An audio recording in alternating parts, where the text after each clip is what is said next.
Second shift के question को, जो कि बिहार दरोगा प्री का क्वेश्चन है। और इसमें सबसे पहला क्वेश्चन है राष्ट्रीय उपभोक्ता दिवस, यह मनाया जाता है 24 सितंबर को। और साथ ही याद रखेंगे अंतर्राष्ट्रीय उपभोक्ता दिवस यह मनाते हैं 15 मार्च को। तो सभी लोगों ने अलग अलग क्वेश्चन दिया था, इसलिए दोनों डाल दिया गया है। राष्ट्रीय उपभोक्ता दिवस मनाते हैं 24 सितंबर को और अंतर्राष्ट्रीय उपभोक्ता दिवस मनाते हैं 15 मार्च को। एक और क्वेश्चन था राष्ट्रीय विज्ञान दिवस, तो दिवस से क्वेश्चन बहुत सारे थे। राष्ट्रीय विज्ञान दिवस था, यह 28 फरवरी को होता है। नेक्स्ट अगला क्वेश्चन देखते हैं। एक क्वेश्चन था 1857 का विद्रोह कहाँ से शुरू हुआ था? तो 1857 के विद्रोह का शुरुआत हुआ था मेरठ से। एक क्वेश्चन था कि 1857 के विद्रोह में बिहार के नेता कौन थे? तो बिहार के नेता बाबू कुंवर सिंह हो जाएंगे। वही बात करते हैं पटना से विद्रोह किसने किया था? तो पटना से पीर अली ने विद्रोह किया था। एक क्वेश्चन था कि बिहार में कौन सा टाइगर रिजर्व है? तो बिहार में टाइगर रिजर्व है एकमात्र वाल्मीकि टाइगर रिजर्व।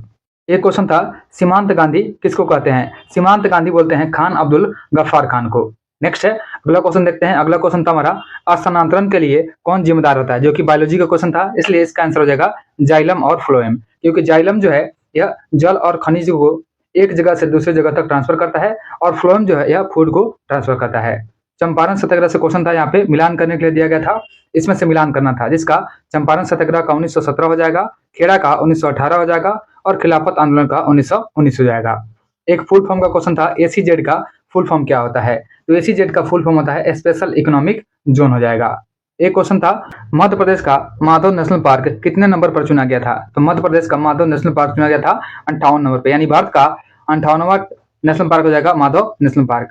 एक क्वेश्चन था शांति के नोबेल से कि शांति का नोबेल पुरस्कार 2025 किसको दिया गया था? तो शांति का नोबेल दिया गया था कोरोना मारिया मचाडो को। एक क्वेश्चन था एनडीए का फुल फॉर्म। देखिए एनडीए का फुल फॉर्म पूछा है, यहाँ पे नेशनल डिफेंस एकेडमी हो सकता है, लेकिन अगर पार्टी के बारे में पूछा गया है तो नेशनल डेमोक्रेटिक पार्टी यानी नेशनल डेमोक्रेटिक अलायंस हो जाएगा। आगे देखते हैं। अगला क्वेश्चन दिया गया था सरयू का दूसरा नाम। तो सरयू का दूसरा नाम घाघरा या करनाली दोनों बोलते हैं। इसमें से गलत को चूज करना था। देखिए अगला क्वेश्चन था हमारा गलत को चूज करें। सबसे पहले कान्हा हो जाएगा, कान्हा नेशनल पार्क जो कि मध्य प्रदेश में है, मानस नेशनल पार्क जो है असम में है और नागरहोल जो है यह कर्नाटक में है, लेकिन ऑप्शन में तेलंगाना दिया गया था जो कि गलत हो जाएगा। आगे देखते हैं। एक क्वेश्चन था सतत विकास का सिद्धांत किसने दिया था? तो सतत विकास का सिद्धांत जो है यह दिया गया था ब्रंटलैंड आयोग के द्वारा।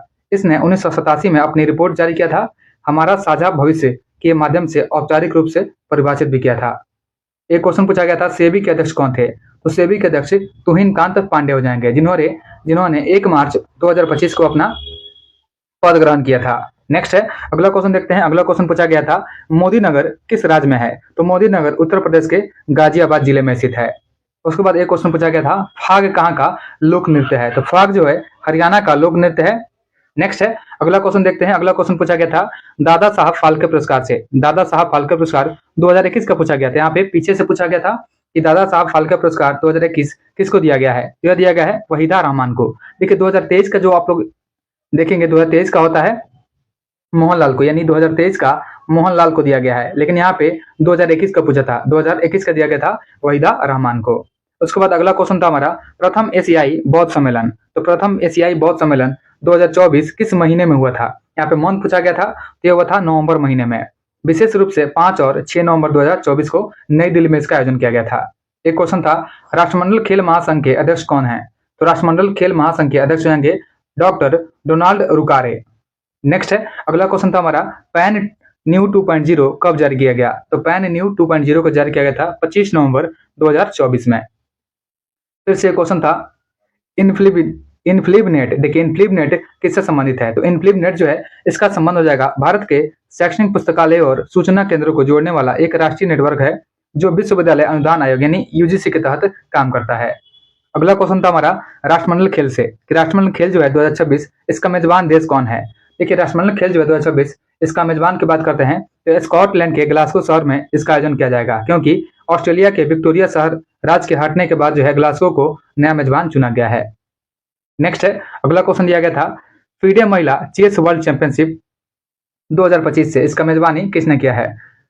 तो यह हो जाएगा दिव्या देशमुख। यहाँ पे मेजबानी का क्वेश्चन नहीं है कि फीडे महिला चेस चैंपियनशिप के बारे में पूछा था, दिव्या देशमुख ने जीता है और इस टूर्नामेंट की मेजबानी जॉर्जिया के शहर बाटूमी ने किया था जो जुलाई 2025 में आयोजित हुआ था। लेकिन यहाँ पे क्वेश्चन पूछा गया था किसने जीता है? तो हो जाएगा दिव्या देशमुख ने जीता है।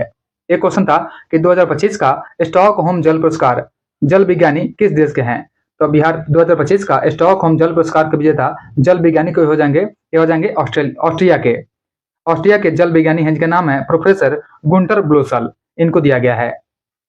उसके बाद स्टेटमेंट वाला क्वेश्चन था, इसमें स्टेटमेंट एक दिया गया था कि पटना हाई कोर्ट 1916 में एक अस्थायी और 6 अस्थायी न्यायाधीशों के साथ शुरू हुआ था, जो कि गलत हो जाएगा। देखिए 1916 में इसका स्थापना किया गया था, या तो सही दिया गया है, लेकिन शुरुआती न्यायाधीशों में संख्या जो है अलग अलग रही थी। वही बात करते हैं दूसरे स्टेटमेंट का, तो आजादी के बाद 1947 में 6 अस्थायी और 9 अस्थायी न्यायाधीशों को नियुक्त किया गया था, यह भी गलत हो जाएगा। अगला क्वेश्चन देखते हैं। रंगराजन समिति के अनुसार क्वेश्चन पूछा गया था कि रंगराजन समिति के अनुसार शहरी गरीबी रेखा कितना निर्धारित किया गया था। तो रंगराजन समिति के अनुसार जो है शहरी गरीबी रेखा का निर्धारण किया गया था 1407 रुपए प्रति व्यक्ति प्रति माह, जिसमें भोजन के साथ में शिक्षा, स्वास्थ्य, कपड़े और आवास जैसे खर्चों को भी शामिल किया गया था। एक क्वेश्चन दिया गया था, कौन सा समिति केंद्र राज्य संबंधों की समीक्षा के लिए बनाई गई थी। तो केंद्र राज्य संबंधों की समीक्षा के लिए बनाई गई थी सरकारी आयोग का गठन किया गया था 1983 में।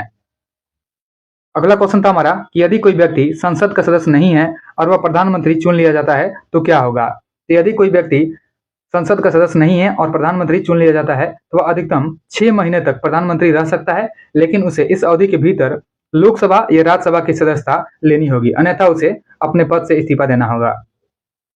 एक और क्वेश्चन आया था कि junior world badminton world cup, यहाँ पे वर्ल्ड हो जाएगा, वर्ल्ड कप का आयोजन किस राज्य में किया गया था। तो हुआ था असम के गुवाहाटी में और अक्टूबर 2025 में इसका आयोजन किया गया था। ध्यान देंगे कि junior world badminton world cup 2025 में किया गया था, गुवाहाटी में अक्टूबर में किया गया था। एक क्वेश्चन आया था कि भारत ब्रिटेन के रिश्तों को मजबूत करने के लिए कीर स्टारमर को कौन सा पुरस्कार दिया गया था। देखिए कीर स्टारमर जो है यह ब्रिटेन के हैं, तो लिविंग ब्रिज अवार्ड जो है इनको दिया गया था, जिसे इंडिया बिजनेस ग्रुप के द्वारा सितंबर 2025 में लंदन के हाउस ऑफ लॉर्ड्स में प्रदान किया गया था। ध्यान देंगे कि भारत ब्रिटेन के रिश्तों को मजबूत करने के लिए कीर स्टारमर को लिविंग ब्रिज अवार्ड दिया गया था। एक क्वेश्चन आया था, रुपया कहाँ का मुद्रा है। तो यह होना चाहिए इंडोनेशिया। नेक्स्ट है, अगला क्वेश्चन देखते हैं। एक क्वेश्चन पूछा गया था कि वास्तव में कौन सा आंदोलन महात्मा गांधी को राष्ट्रीय नेता बना दिया था। तो यह हो जाएगा रॉलेट सत्याग्रह 1919 का। एक क्वेश्चन था कि हाल ही में विस्फोट हुए ज्वालामुखी जिसका नाम है माउंट डुकोनो किस द्वीप पर है।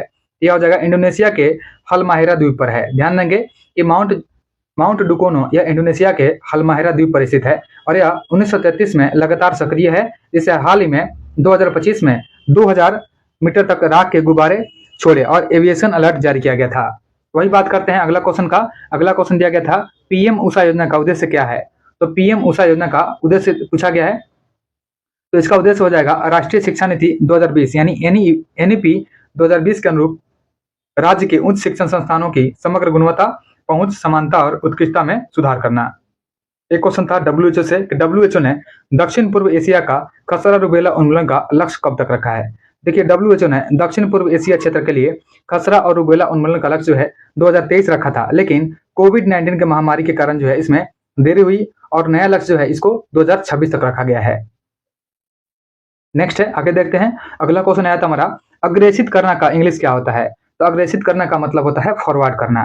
ध्यान देंगे यह खास करके ईमेल या संदेशों को आगे फॉरवर्ड करने के लिए यूज होता है।